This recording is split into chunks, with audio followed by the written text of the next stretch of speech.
Bonjour, je suis du côté de Putelange-au-Lac, Rémeral et Putelange, et j'ai toute ma famille donc, qui est sur Pont-à-Mousson, et j'ai eu l'occasion donc de pouvoir venir exposer mes créations aujourd'hui. Ces œufs sont tous peints donc à la main, ils sont peints à l'acrylique et ensuite je les vernis de plusieurs couches donc pour préserver la peinture sur le support.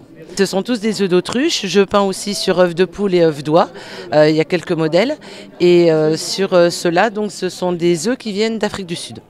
Peintre avant tout, fresque murale, tableau, mais ma spécialité c'est les œufs sur les œufs d'autruche.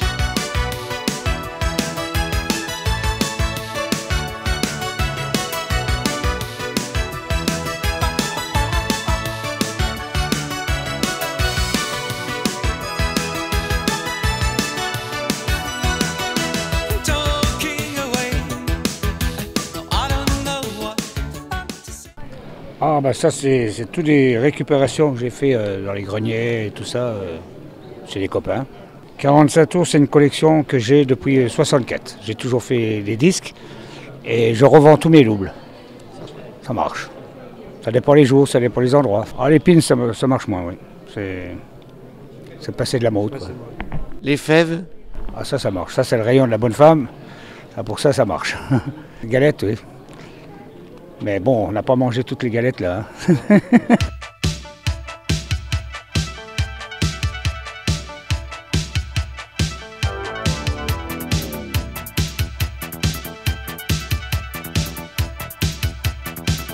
C'est une passion chez vous? Tout à fait, je suis premièrement déjà intéressé par l'histoire de France, donc je me base beaucoup plus sur la royale et puis la féodale que sur les pièces modernes 5e République. Quand on prend une pièce royale en main, il y a toute l'histoire qui remonte, c'est quelque chose de formidable, quoi. Et après, bon, c'est vrai que la passion domine le tout. Ce que vous recherchez le plus, c'est quoi? La royale et la féodale. Quelle période de la royale? Ben, la royale à partir de 1560 à peu près jusqu'à 1850-1860. Et puis bon, c'est la féodale à partir du 10e, 11e, voire 9e siècle. And within the reach of my hand, she's sound asleep, and she's sweeter now than the wildest dream could have seen her, and I watch her slipping away. C'est une journée de détente où on essaye de se débarrasser de tous les produits qu'on a dans le garage, en espérant que les clients vont venir. Vendez quoi alors? T-shirt? T-shirts, stylos,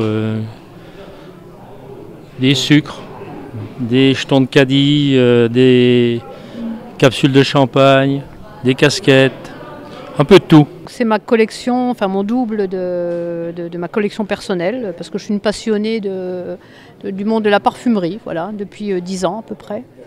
C'est des parfums que vous achetiez, que vous n'utilisiez pas? Ah non, pas forcément. C'est surtout des articles collector, miniatures, flacons, coffrets, présentoirs, factices géants et autres. Enfin, c'est assez diversifié, cartes parfumées. Ça marche?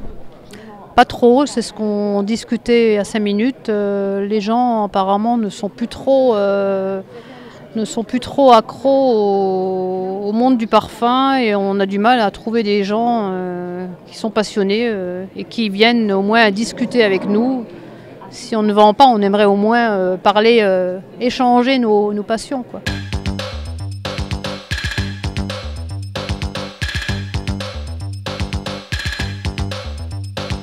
Combien de sortes de saucissons? Alors j'en ai une vingtaine, il y a un peu de tout. Que ce soit du chevreuil, du rustique, de la figue, catalane. Ils viennent d'où ces saucissons? D'Espagne, de Saint-Malo en Espagne. Il y a un Saint-Malo en Espagne?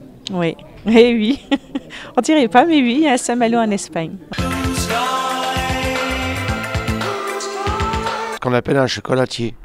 Il en reste? Voilà, oui, un vrai, avec du chocolat naturel, sans rajout dedans, juste le beurre de cacao avec sa fève de cacao, c'est tout. Pas de gluten? Pas de gluten, pas d'huile de palme, pas de sucre rajouté, rien. Alors pour avoir un bon chocolat, qu'est-ce qu'il faut? Avoir des bonnes fèves? Avoir des bonnes fèves. Bon, nous, on travaille avec un fournisseur, ça fait plus de 25 ans qu'on le connaît, qui a ses propres cacaoyers. il va chercher lui-même ses fèves de cacao à l'équateur. Il a des plantations là-bas, lui. Et il ramène ses fèves de cacao en France qu'il transforme en France. Et nous, on lui achète toutes les pépites de chocolat pour faire notre transformation de chocolat. Moi, j'ai fait mon apprentissage à 14 ans, j'en ai 61, donc voilà. Vous avez un apprenti qui reprend? Non, on n'a pas d'apprenti, non, malheureusement. Nous, je ne sais pas, on revendra notre affaire, je pense, à une personne du métier qui est pâtissier ou chocolatier. Et vous avez transmis votre savoir à combien d'apprentis? Les apprentis, on en a eu 4. On avait des petites entreprises et c'est vrai que les apprentis, il faut les former, c'est pas évident.